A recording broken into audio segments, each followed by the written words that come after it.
سبحان اللہ والحمد للہ ولا الہ الا اللہ واللہ اکبر ولا حول ولا قوة الا باللہ العلی العظیم لا ملجأ ولا منجأ من اللہ الا الیہ وما توفیقی الا باللہ علیہ توکلت والیہ انیب اللہم انت مقصودی ورضاک مطلوبی اللہم انت مقصودنا ورضاک مطلوبنا سبحان اللہ بحمدہ عدد خلقہ ورضا نفسہ وزنة عرشه ومداد كلماته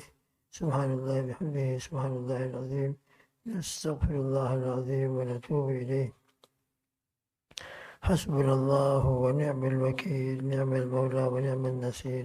حسبي الله لا إله إلا هو عليه توكلت وهو رب العرش العظيم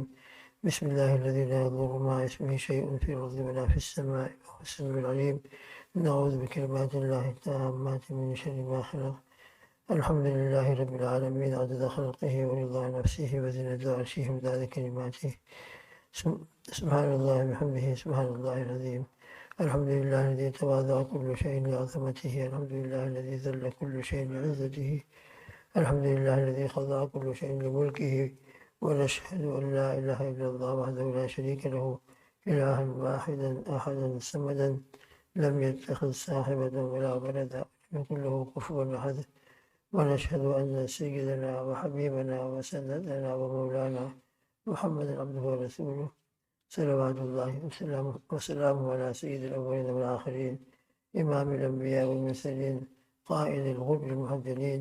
سيدنا محمد وعلى آله وأصحابه وأزواجه وأتباعه أجمعين وبارك وسلم تسليما كثيرا كثيرا كثيرا يا رب صل وسلم دائما أبدا على حبيبك خير الخلق كلهم أما بعد فأعوذ بالله من الشيطان الرجيم بسم الله الرحمن الرحيم ثم لتسألن يومئذ عن النعيم صدق الله العظيم اللهم درود شریف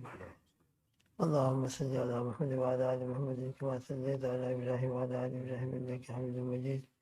اللهم بارك على محمد وعلى آل محمد كما باركت على إبراهيم وعلى آل إبراهيم إنك حميد مجيد جزا الله عنا سيدنا محمد صلی اللہ علیہ وسلم وآلہ. یہ سورہ تکاثر کی آخری آیت ہے. ثم لتسألن یومئذ عن النعیم. پھر تم سے سوال کیا جائے گا قیامت کے دن نعمتوں کے متعلق. دنیا کے اندر اللہ سبحانہ وتعالیٰ کی کروڑہ نعمتیں ہیں. ہر سانس اللہ کی ایک نعمت ہے. تو قیامت کے دن اس کا بھی سوال ہوگا کہ ہم نے تم کو کون کون سی کیا کیا نعمتیں دی تھیں اور پھر اس کی کیا کارگزاری ہے. قیامت میں جو سوالات ہونے والے ہیں، مشہور بات یہی ہے، بہت مشہور، کہ نیکیاں اور گناہ ان دونوں کو تولا جائے گا اور یقیناً تولا جائے گا. وَأَمَّا مَنْ ثَقُلَتْ مَوَازِينُهُ فَهُوَ فِي عِيشَةٍ رَاضِيَةٍ وَأَمَّا مَنْ خَفَّتْ مَوَازِينُهُ فَأُمُّهُ هَاوِيَةٌ. یقیناً نیکیاں اور گناہ ان دونوں کو تولا جائے گا. تو جس کی نیکیوں کا پلڑا بھاری ہوگا وہ انشاءاللہ کامیاب ہوگا، اور گناہوں کا پلڑا اگر بھاری رہا تو پھر اللہ کے ہاتھ میں ہے، اللہ کی قدرت میں ہے، اللہ جو چاہے فرمائیں گے. لیکن اس کے ساتھ ساتھ فضائل اعمال کے اندر بھی یہ بات ہے، اس کے ساتھ ایک تیسرا دفتر بھی پیش ہوگا، تیسری فائلیں بھی سامنے لائی جائیں گی، جس کا تذکرہ اس آیت شریفہ میں ہے. ثم لتسألن یومئذ عن النعیم. چنانچہ حضرت انس رضی اللہ تعالیٰ عنہ کی ایک روایت ہے کہ رسول اللہ صلی اللہ تعالیٰ علیہ وسلم نے ارشاد فرمایا، جب انسان کو اللہ تعالیٰ کے سامنے حساب کتاب کے لیے پیش کیا جائے گا تو اس کے ساتھ میں 3 دفتر بھی فرشتے پیش کریں گے. جیسے کہ کورٹ کے اندر جاتے ہیں ہم تو باقاعدہ وکلا پوری فائلیں پیش کرتے ہیں، ادھر کا وکیل ادھر کا وکیل، اور اس کے اوپر بحثیں ہوتی ہیں. اس طریقے سے فرشتے وہاں پہ حاضر ہوں گے، اور جس کا جب نمبر آئے گا تو فرشتے 3 دفتر اور 3 فائلیں پیش کریں گے. ایک دفتر کے اندر اللہ تعالیٰ کی ان نعمتوں کا تذکرہ ہوگا جو اس نے زندگی بھر میں استعمال کی ہوں گی. چنانچہ اب انسان غور کر لے، پیدا ہونے سے لے کر مرنے تک اس نے اللہ کی کتنی نعمتیں استعمال کی ہیں، کتنی نعمتیں استعمال کی ہیں،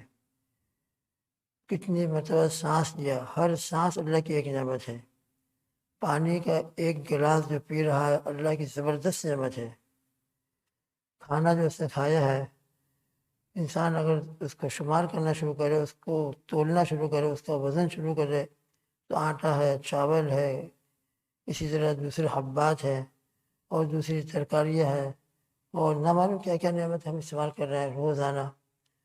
تو یہ تمام کا تمام اس کو ہم بھول جاتے ہیں، معاذ اللہ ثم معاذ اللہ۔ حضرت عروہ بن زبیر رضی اللہ تعالیٰ عنہ تابعی ہیں، حضرت عبداللہ بن زبیر رضی اللہ تعالیٰ عنہ کے صاحبزادوں میں سے ہیں۔ ایک مرتبہ ان کے پاؤں کچھ زخم ہو گیا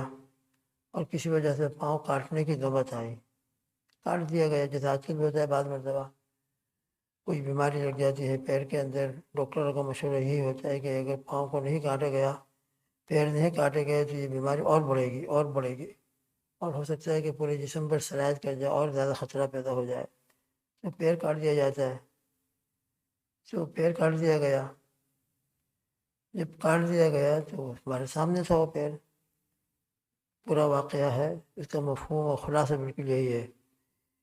کہ انہوں نے اس پیر کو لیا اور اللہ تعالیٰ کا شکر ادا کرنا شروع کیا۔ ہم جیسے ہوتے تو رونے بیٹھتے، اور جس کے سامنے آتے بس یہی کہتے کہ میرے پیر کاٹ دیا گیا، میرے پیر کاٹ دیا گیا، میرے پیر کاٹ دیا گیا۔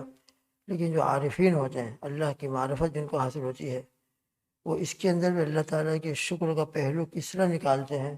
ادھر ہم غور کریں۔ اللہ کرے یہ پہلو ہمارے سامنے آ جائے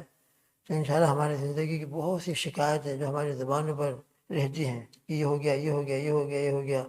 وہ شکایتیں انشاءاللہ ختم ہو جائیں گی۔ عارفین جو اللہ کے معرفت والے بندے ہوتے ہیں، ان کے ذریعے سے اور ان کے ملفوظات کے اندر سے یہی چیز ہم کو ملتی ہے۔ تو خیر پیر لیا، اللہ کے سامنے اللہ تعالیٰ کی نعمتوں کا شکر ادا کرنا شروع کیا۔ اے اللہ، آپ نے مجھ کو 2 ہاتھ دیے تھے، 2 پیر دیے تھے، جب تک آپ نے مجھ کو ان نعمتوں سے فائدہ حاصل کرنے کا موقع دیا، آپ کا شکر ہے۔ الحمدللہ آج تک میرے دونوں ہاتھ بھی صحیح سلامت تھے، دونوں پیر بھی صحیح سلامت تھے، اور میں ان دونوں پیروں سے چلتا بھی تھا اور ان دونوں ہاتھوں کا استعمال بھی کرتا تھا۔ اے اللہ، ایک پیر آپ نے لے لیا، مگر اللہ کا شکر ہے، اللہ آپ کا شکر ہے کہ 2 ہاتھ صحیح سالم ہے اور ایک پیر صحیح سالم ہے، تو 4 چیزوں میں سے ایک چیز گئی ہے، 3 چیزیں باقی ہیں، جو بہت زبردست نعمتیں ہیں، بے شمار نعمتیں ہیں انسان کی۔ آنکھ نعمت ہے، کان نعمت ہے، دل و دماغ کا قائم رہنا یہ نعمت ہے، انسان سوچ رہا ہے یہ نعمت ہے، کھا رہا ہے، کھانا ہضم ہو رہا ہے یہ نعمت ہے، نہ معلوم کیا کیا نعمتیں ہیں۔ لیکن جو بڑی بڑی نعمتیں اس وقت مقابلے میں تھی، ان کا تذکرہ فرمایا کہ اللہ 2 ہاتھ اور 2 پیر تھے، جب تک آپ کا الحمدللہ کرم احسان رہا، یہ میرے پاس رہے اور میں ان چاروں کا استعمال کرتا رہا۔ اب ایک پیر لے لیا ہے آپ نے، لیکن الحمدللہ 2 ہاتھ باقی ہیں اور ایک پیر باقی ہے، تو 4 میں سے ایک چیز گئی ہے، 3 چیزیں باقی ہیں۔ اے اللہ، میں آپ کا شکر ادا کرتا ہوں، آپ کا کرم احسان ہے۔ اگر دونوں پیر چلے جاتے تو کیا کرتے ہم؟ دونوں ہاتھ چلے جاتے تو کیا کرتے؟ چاروں کے 4 ختم ہو جاتے تو کیا کرتے؟ تو عارفین جو ہے نہ معلوم کیسے کیسے اللہ کی معرفت ان کو حاصل ہوتی ہے اور کس طریقے سے وہ اللہ تعالیٰ کا شکر ادا کرتے ہیں۔ تو بہرحال یہ نعمتیں اتنی ہیں کہ جس کی کوئی انتہا نہیں۔ چنانچہ قیامت کے دن جن نعمتوں کا سوال ہوگا، ان میں سے ایک نعمت تندرستی بھی ہوگی، اور بھی انشاءاللہ مزید باتیں ہیں اس کے اندر، اللہ نے چاہا تو ان کی توفیق سے کچھ تذکرہ کیا جائے گا۔ اللہ کرے ہماری زندگی کے اندر بھی شکر آ جائے اور اللہ کی نعمتوں کا احسان ماننا آ جائے، اور پھر اللہ کی نعمتوں کے بعد شکر ادا کرنے کی ہم کو توفیق ملنے کی، اللہ کی طرف سے توفیق ملنا شروع ہو جائے۔ تو تندرستی کے متعلق سوال ہوگا۔ یہ لفظ تندرستی اور لفظ صحت کہنے کو تو ایک لفظ ہے، لیکن ہمارے حضرت مفتی احمد خان پوری صاحب دامت برکاتہ میں فرماتے ہیں کہ لفظ ایک ہے، لیکن اس کے اندر اگر ہم غور کریں گے، لفظ صحت اور تندرستی کہ اللہ آپ کا کرم احسان ہے کہ آپ نے تندرستی دی، اور اس تندرستی کے بارے میں سوال ہوگا۔ تو لفظ ایک ہے، مگر اس ایک لفظ کے پیچھے کتنی نعمتیں چھپی ہوئی ہیں۔ چنانچہ عرف میں بھی کہا جاتا ہے تندرستی 1000 نعمت، حقیقت میں تندرستی 1000 نعمت ہے۔ حقیقت میں لفظ ایک ہے تندرستی، فرماتے کہ ہم تندرست جیسے تو بیٹھا اللہ کا کرم احسان ہے، صحت تندرستی تھی، ہم یہاں پر پہنچے مسجد میں، اور اللہ کے انہی کی توفیق سے، انہی کے فضل سے نماز ادا کی، اور انہی کی توفیق سے اب ہم اللہ کی کچھ باتیں سن رہے ہیں۔ تو فرماتے ہیں کہ تندرستی جو کہا جاتا ہے، اس لفظ صحت کے پیچھے انسان ذرا غور کرے تو یہ صحت اور تندرستی کا لفظ ہے، اس کے جسم کے اعتبار سے کتنی نعمتوں کو شامل ہے۔ یہ لفظ صحت تندرستی کہہ رہا ہے تو مطلب کیا ہے کہ اللہ آپ کا کرم احسان ہے کہ آپ نے جو آنکھیں دی تھی وہ صحیح سالم ہے، ہاتھ دیے تھے وہ صحیح سالم ہے، پیر دیے تھے وہ صحیح سالم ہے، دل و دماغ دیا تھا وہ صحیح سالم ہے، اندر کی سسٹم جو کام کر رہی ہے، کڈنی ہے، معدہ ہے، اندر خون کا دوران ہے، سرکولیشن ہے، دماغ کام کر رہا ہے، دل کام کر رہا ہے، دل حرکت کر رہا ہے، اس طرح آپ غور کرتے جائیے تو آپ کے جسم کے اندر کتنی نعمتیں چھپی ہوئی ہے، اور ان تمام نعمتوں کا مجموعہ جب صحیح سالم ہوتا ہے تو عام طور پر انسان یہ کہتا ہے کہ اے اللہ آپ کا کرم احسان ہے کہ آپ نے تندرستی عطا فرمائی۔ تو قیامت کے دن اس صحت اور تندرستی کا سوال ہوگا۔ تو یہ لفظ صحت اور تندرستی کہنے کے لیے ایک لفظ ہے، مگر اس کے پیچھے اللہ تعالیٰ کی کتنی نعمتیں چھپی ہوئی ہیں اللہ ہی بہتر جانتا ہے۔ اس لیے ثم لتسألن یومئذ عن النعیم، تو قیامت کے دن ایک طرف گناہوں کا دفتر بھی پیش کیا جائے گا، ایک طرف نیکیوں کا دفتر اور نیکیوں کی فائلیں بھی پیش کیے جائیں گی، اور تیسرا جو دفتر ہوگا وہ نعمتوں کا ہوگا۔ یہ نعمتوں کا جو دفتر ہوگا اس کی طرف ہماری توجہ بہت کم ہوتی ہے۔ اگر اس کی طرف انسان کی توجہ ہونا شروع ہو جائے تو پھر کبھی بھی کوئی انسان چاہے پوری زندگی وہ سجدے میں گزار کے گیا ہو، اور چاہے اس نے پوری زندگی اللہ کی کبھی نافرمانی نہ کی ہو، لیکن جو تیسرا دفتر جب سامنے لایا جائے گا اس کے اللہ کی نعمتوں کا، تو پھر ہر شخص بے بس ہے، اس کا اس کے پاس کوئی جواب نہیں ہو سکے گا۔ اور اس کے سلسلے میں اگر سوالات شروع ہو گئے تو چاہے پوری زندگی کی عبادت عابد ہو اور پوری زندگی اسے کبھی اللہ کی نافرمانی نہ کی ہو، لیکن یہ نعمتوں کے بارے میں اگر سوال شروع ہو گیا تو بس انسان بالکل بے بس ہو جائے گا، اور یقیناً ماننا پڑے گا، ایمان ابھی سے لانا ہے، اور اس کا یقین ابھی سے ہمارے دل میں پیدا کرنا ہے کہ ہم میں سے ہر شخص جنت میں جب داخل ہوگا تو صرف اور صرف اللہ کی رحمت سے داخل ہوگا، صرف اللہ کے فضل سے داخل ہوگا۔ ہم جو عبادتیں کر رہے ہیں اور اللہ کی فرما برداری کر رہے ہیں اپنی جگہ پر بہت بڑی نعمت ہے، اور اللہ کا ہمیشہ شکر ادا کرنا چاہیے کہ اللہ سبحانہ و تعالی ہم کو توفیق عطا فرما رہے ہیں، اللہ پاک ہم کو اپنے گھر میں بلا رہے ہیں، بے شک بہت بڑی نعمتیں ہیں، اور بے شک ہم گناہوں سے بچ رہے ہیں، اور اللہ تعالیٰ کی توفیق سے ہم عبادتیں بھی کر رہے ہیں۔ لیکن ان تمام عبادتوں کے باوجود بھی ہمارے دل کا یقین یہی ہونا چاہیے کہ اللہ جنت میں جو داخلہ ہوگا وہ صرف آپ کی رحمت سے ہوگا اور آپ کے فضل سے ہوگا، اس لیے کہ نیکیاں اور گناہ یہ دو دفتر تو اور دو فائل تو اپنی جگہ پر ہیں، ان دونوں کا مقابلہ بھی ہوگا، یہ بھی اپنی جگہ بالکل برحق ہے، لیکن تیسرا جو دفتر اور تیسری جو فائل نعمتوں کی ہے وہ اگر فائل پیش کر دی گئی اور پھر اس کے متعلق سوال شروع ہو گیا، ثم لتسألن یومئذ عن النعیم میں جس کا تذکرہ ہے، تو پھر کسی کے پاس کوئی جواب نہیں ہے۔ اس کے متعلق انشاءاللہ اور مذاکرہ ہوگا۔ خود نبی کریم صلی اللہ علیہ وسلم نے ایک حدیث پاک میں فرمایا، جب نبی کریم صلی اللہ علیہ وسلم یہ ارشاد فرما رہے تھے کہ ہر شخص اللہ کی رحمت سے جنت میں داخل ہوگا، تو غالباً ام المؤمنین عائشہ صدیقہ رضی اللہ تعالیٰ عنہ نے ایک سوال کر لیا کہ یا رسول اللہ صلی اللہ علیہ وسلم آپ بھی اللہ کی رحمت سے جنت میں داخل ہوں گے؟ اس لیے کہ آپ صلی اللہ علیہ وسلم کا مقام تو بہت اعلیٰ ہے، آپ کو تو ایک ایک سانس اللہ کی عبادت میں گزر رہا ہے،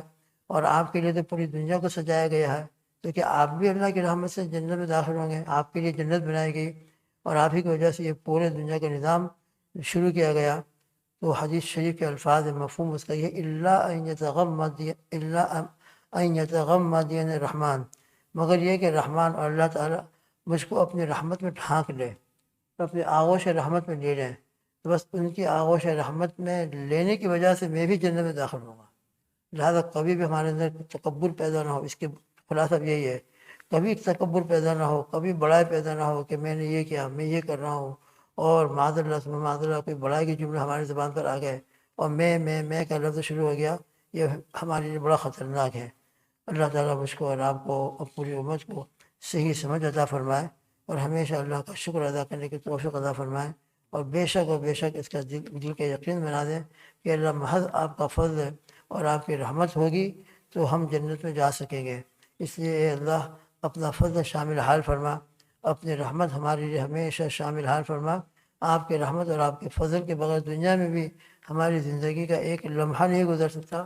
اور میدان محشر کے اندر بھی جنت میں جو داخلہ ہوگا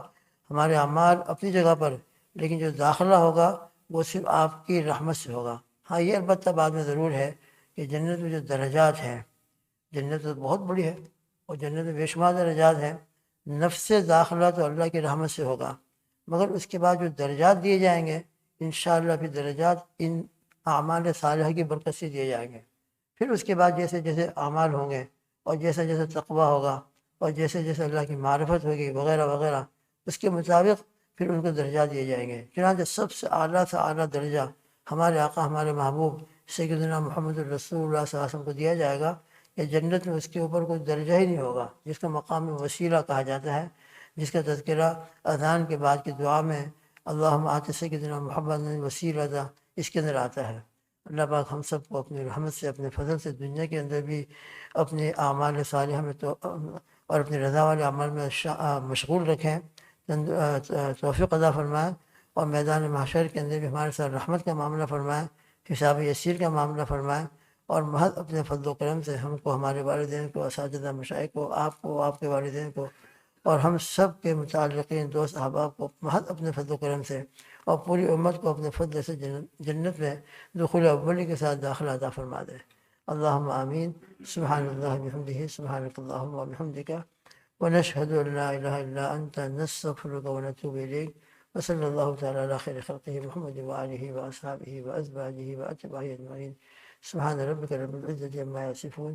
وسلام علی المرسلین، والحمد للہ رب العالمین، برحمتک یا ارحم الراحمین۔